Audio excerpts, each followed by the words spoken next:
जय हिंद। बता दूं कि बिहार सरकार के द्वारा एक योजना चलाई गई है बेरोजगारी भत्ता के लिए। तो हम इस वीडियो में पूरा डिटेल्स के साथ बताने वाले हैं कि इसका उद्देश्य क्या है, कौन लोग इसके लिए एलिजिबल हैं, फॉर्म कैसे अप्लाई होगा, फॉर्म भरने में क्या क्या इंपॉर्टेंट डॉक्यूमेंट की जरूरत है। सभी चीजों को हम पूरा बारीकी से बताने वाले हैं।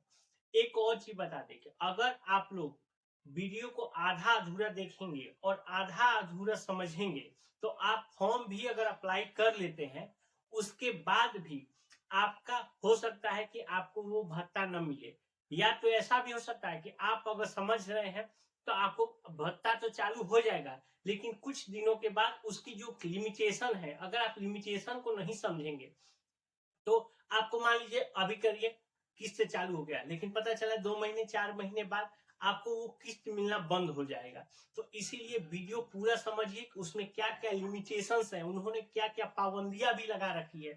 ऐसा नहीं है कि धड़ल्ले से सब लोग अप्लाई करेंगे और सभी को हो जाएगा, ऐसा भी नहीं है। इसीलिए पूरा सही से समझ के तब उसके बाद आप फॉर्म को अप्लाई करिए और पूरा सटीक तरीके से करिए ताकि आपको भत्ता मिलना शुरू हो जाए। देखिए, सबसे पहला हम बात करते हैं कि इसका उद्देश्य क्या है। भत्ता देने का उद्देश्य यही है कि भैया जो बच्चे अभी ग्रेजुएशन पास कर लिए हैं, अब वो उच्च शिक्षा या अभी वो रोजगार नहीं कर रहे हैं, तो उनको क्या हो जाएगा, एक आर्थिक सहायता हो जाएगा। आर्थिक सहायता क्या हो जाएगा कि भैया उनको हर एक महीने आपको 1-1 हजार रुपए आपको दिया जाएगा। वैसे छात्रों को जो कि ग्रेजुएशन करने के बाद अभी उनके पास ना ही कोई सरकारी नौकरी है, ना ही वो अपना खुद से कोई बिजनेस कर रहे हैं, तो इस तरह ये चीज। दूसरा चीज कि ये जो राशि है 1-1 हजार, ये आपको 12 महीने तक ही मिलेगा। यानी कि ये कह सकते हैं कि 2 साल तक आपको ये भत्ता दिया जाएगा। ठीक है, लेकिन आपको 2 साल तक इस भत्ता को लेने के लिए भी आपको क्या करना है समझिए। ऐसा नहीं कि आपको भत्ता मिलने लगा तो ये आपको लगातार भत्ता मिलते जाएगा 2 साल तक, नहीं। ये अगर जब आपको भत्ता मिलेगा तो आपको देखिए कोई एक भाषा या कंप्यूटर प्रशिक्षण करना जरूरी है। कि ऐसा नहीं है कि अगर आपको 2 हजार रुपये मिलने लगे और आप आराम से घर पे बैठे हुए हैं तो आपको इसका आगे लाभ नहीं दिया जाएगा। मैं इसीलिए बोल रहा हूँ वीडियो लास्ट तक नहीं दिखेगा। ऐसी छोटी छोटी लिमिटेशंस इन्होंने लगा रखी है कि आपको क्या करना है कि जब आपको भत्ता चालू हो जाएगा तो आपको मान लीजिए, या तो अगर कोई भाषा, जैसे देखिए भाषा तो हमारे बिहार में ही कर सकते हैं, जैसे और जगह होता है कि फ्रेंच जापानीज लैंग्वेज, ये सब भाषा होते हैं जिसको आप कॉल सेंटर में यूज कर सकते हैं। मतलब एक आप नया स्किल डेवलप करेंगे, आप नया शिक्षित करेंगे। तो चलिए हम बिहार के बच्चों के लिए ये कहेंगे कि भाषा वाली तो बात नहीं है, लेकिन आपके लिए क्या है कि कंप्यूटर का प्रशिक्षण करना जरूरी है।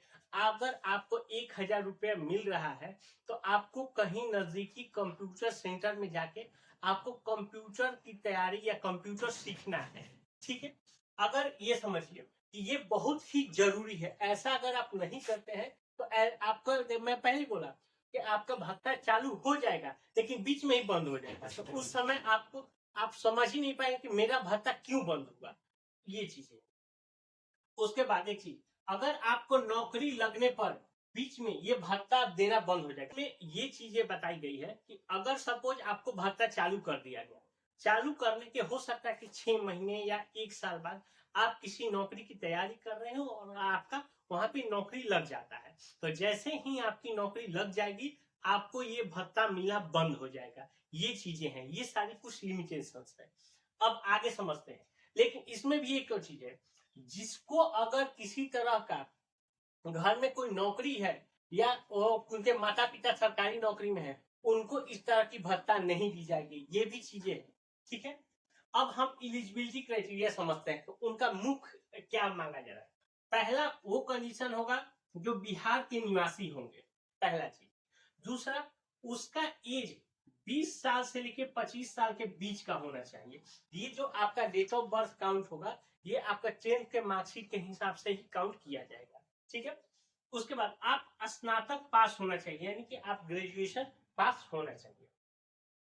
आपका क्या कोई भी नौकरी या स्वरोजगार नहीं होना चाहिए। यानी कि ऐसा नहीं कि आप भले ही नौकरी ना हो, लेकिन आपको ये छोटा मोटा अगर बिजनेस भी करते हैं तो आपको ये योजना का लाभ नहीं दिया जाए। ठीक है। अगर आपको किसी तरह की छात्रवृत्ति मिल रही हो या आपने किसी तरह का लोन लिया हुआ है तो वैसे बच्चों को भी इस योजना का लाभ नहीं दिया जाएगा। तो यही सिर्फ देखिए छोटी छोटी चीज है। ऐसा नहीं है अगर आप समझते हैं कि अगर कि सबको मिलने लगेगा, नहीं, ये छोटी छोटी चीजों को आपको समझना होगा। अब अंत में समझिए मेन क्या है। मैं पहले बोला कि आपको क्या करना है कि कंप्यूटर का प्रशिक्षण करना है। अब देखिए लास्ट के जो 5 महीने बचेंगे, मान लीजिए एक कितना होता है आपको 24 महीने का मिलेगा।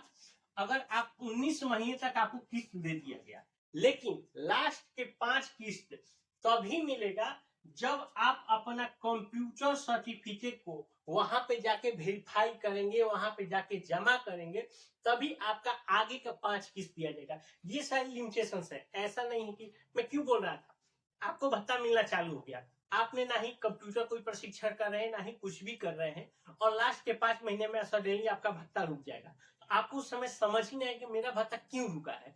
तो इसीलिए जब तक से अगर आप कंप्यूटर प्रशिक्षण का वहां पे सर्टिफिकेट नहीं जमा कराएंगे तो आगे के 5 महीने का आपको किस्त नहीं दिया जाएगा, आपको 19 किस्त ही देके बंद कर दिया जाएगा। तो ये भी चीजें हैं। ठीक है। अब बात करते हैं कि आप इसको ऑनलाइन कैसे करेंगे। देखिए इसको ऑनलाइन करने के लिए आपको सबसे पहले बिहार सरकार का पोर्टल है 7 निश्चय। ठीक है। 7 निश्चय पे जाके आपको वहां पे रजिस्ट्रेशन करना है। रजिस्ट्रेशन करने के लिए आपका नाम, Aadhaar card, mobile number, email ID, ये 4 चीजें को आपको डाल के आपके मोबाइल पे ओटीपी आएगा, ईमेल पे ओटीपी आएगा, सारी चीजों को आपको वेरीफाई कर देना है। वेरीफाई करने के बाद आपका रजिस्ट्रेशन हो जाएगा। रजिस्ट्रेशन जब करेंगे तो आपको एक लॉगिन आईडी और पासवर्ड मिलेगा। उस लॉगिन आईडी से पासवर्ड करके आपको फॉर्म को पूरा फिल करना है। उसके अंदर आपकी क्वालिफिकेशन, माता पिता का सारी डिटेल्स, सारी चीजों को, सारे डॉक्यूमेंट अपलोड भी करने हैं, जो कि मैं आगे बताऊंगा कौन कौन से डॉक्यूमेंट की रिक्वायर्ड पड़ेगी। तो सारी चीजों को करके आपको फॉर्म को फिलअप फाइनल सबमिट कर देना है। अब आप फाइनल सबमिट कर दिए तो ऐसा भी नहीं कि अगर आप सोचते हैं कि ऑनलाइन के माध्यम से मैंने फॉर्म फाइनल सबमिट कर दिया और मुझे भत्ता मिलने लगेगा, नहीं। उसके बाद समझिए आपको क्या करना है। उसके बाद आपको जाना है DRCC, यानी कि district registration and council centre. ये हर एक जिले में, आपके जिस भी जिले से हैं बिहार के, वहां पे एक ये सेंटर बनाया गया है। वहां पे जाके आपको सारे दस्तावेज के को उसको वेरीफाई कराने हैं। कब कराने हैं? मान लीजिए जिस दिन आपने फॉर्म को सबमिट किया, सबमिट करने के अगले 60 दिन तक अगर आप इसको जाके वेरीफाई नहीं कराते हैं तो आपका वो फॉर्म रिजेक्ट कर दिया जाएगा। इसीलिए फॉर्म भरने के बाद आपको 60 दिन के अंदर अंदर यहाँ पे DRCC ऑफिस जाना है। सारे डॉक्यूमेंट को आपको ले जाना है, वहां पे डॉक्यूमेंट को वेरीफाई कराना है। जैसे ही सारे डॉक्यूमेंट्स आपके वेरीफाई हो जाएंगे, यानी कि जो आपने दिया है सारे दस्तावेज आपको सत्यापित हो गए कि नहीं, जो आपने इंफॉर्मेशन दिया है सभी चीजें करेक्ट है, जैसे ही वो करेक्ट हो जाएगा आपको सत्यापन होने के बाद भत्ता मिलना शुरू हो जाएगा। 24 महीने तक हर एक महीने आपको खाते में 1,000 रुपये आएगा। उसके लिए मैं पहले ही बता दिया कि आपको जैसे ही आपको भत्ता मिलना शुरू होगा, आप कहीं से भी आपके नजदीकी कंप्यूटर सेंटर में जाके कंप्यूटर का प्रशिक्षण लीजिएगा, क्योंकि और वो सर्टिफिकेट आपको जमा भी करना है। अगले जब 19 महीना हो जाएगा या तब वहां पे जब जमा करेंगे तब जाके आपको आगे की 5 महीने की किस्त दी जाएगी। ये हो गया। अब बात करते हैं कि आपको डॉक्यूमेंट क्या क्या देना है। पहले समझिए, पहले आपको 10वीं का मार्कशीट, 12वीं की मार्कशीट, ग्रेजुएशन का मार्कशीट, ये तीनों मार्कशीट आपको जरूरत पड़ेगी फॉर्म भरते समय भी, सत्यापन कराते समय भी। उसके साथ साथ निवास प्रमाण पत्र, जाति प्रमाण पत्र और आय प्रमाण पत्र, ये तीनों प्रमाण पत्र। और ये मैं बता दूं कि ये जो तीनों प्रमाण पत्र आप बनाइएगा इसी फाइनेंशियल ईयर का यूज करिएगा। मतलब 1 अप्रैल के बाद का जाति आय निवास बना हुआ होना चाहिए। ठीक है। उसके बाद आपका आधार कार्ड लगेगा। उसके बाद आपका जो बैंक खाता है वो सीड होना चाहिए आधार से। बैंक सीड विथ आधार का मतलब एक लाइन में समझ लीजिए, आप अंगूठा लगाने पे आपका बैंक से पैसा निकलना चाहिए। अगर आप अंगूठा लगाने के बाद अगर आपके बैंक से पैसा नहीं निकलता है तो आपको वो पैसे भत्ता आपके खाते में नहीं गिरेगा। तो इसका पहले आप सत्यापन कर लीजिएगा। उसके बाद आपका फोटो, यानी यही सारे डॉक्यूमेंट्स आपको फॉर्म भरते समय भी यूज करने हैं और इसको आपको ले जाके वहां पे फाइनली सत्यापन भी करवाने हैं। ठीक है, तो इसके बावजूद भी कोई और जानकारी चाहिए तो हमें नीचे कमेंट करके पूछ सकते हैं। मिलते हैं नए वीडियो में, तब तक के लिए।